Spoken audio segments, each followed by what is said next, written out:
people, ketemu lagi dengan hal bagus. Pernah nggak sih kita memperhatikan makanan pokok tiap harinya yang kita konsumsi? Ternyata itu semua merupakan perjuangan dari para petani loh, yang begitu mudah kita dapatkan tanpa ribet masih harus menanam, bahkan sampai memanennya. Terkadang hal sepele yang mengalami proses panjang, jarang sekali kita tahu.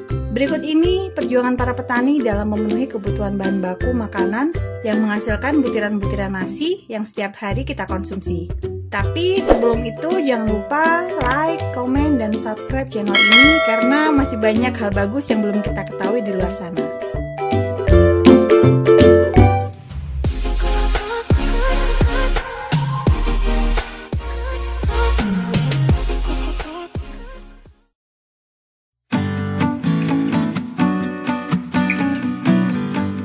Aktivitas pagi di hamparan sawah dengan udara yang sangat sejuk ditemani berisiknya kicau burung dan gemericik air yang jernih sekali. Aktivitas mereka, para petani dengan membawa peralatan bercocok tanam selalu menghiasi pemandangan hamparan sawah yang sangat luas. Tahu nggak sih good people, ternyata mayoritas warga Indonesia menjadikan padi sebagai makanan pokok keseharian yang tidak bisa digantikan.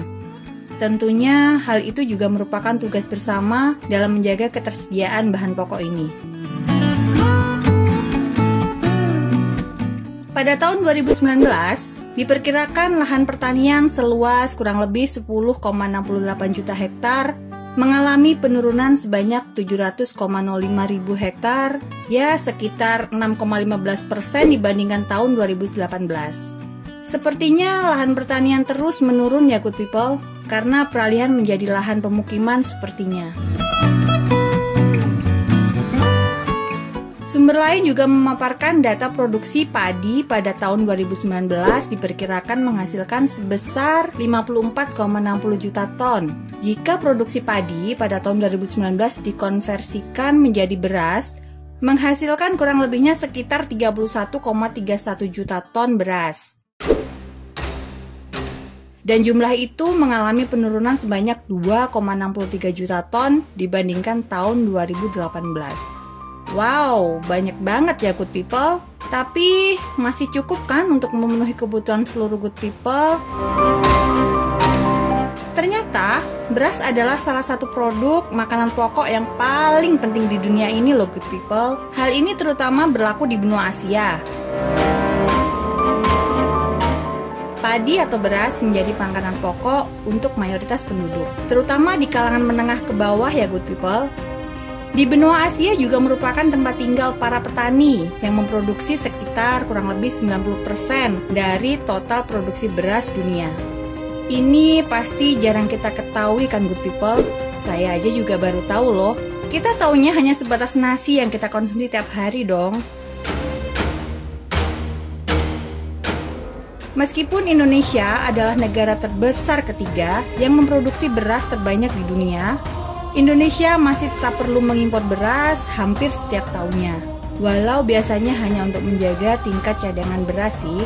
Situasi ini disebabkan karena para petani menggunakan teknik-teknik pertanian yang kurang optimal ditambah dengan konsumsi per kapita beras yang sangat besar. Bahkan Indonesia memiliki salah satu konsumsi beras per kapita terbesar di seluruh dunia. Orang Indonesia suka makan ternyata ya good people.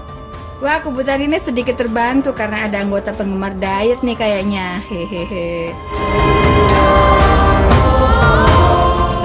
Produksi beras di Indonesia didominasi oleh para petani kecil, bukan oleh perusahaan besar yang dimiliki swasta atau negara. Para petani kecil mengkontribusikan sekitar 90% dari produk total beras di Indonesia.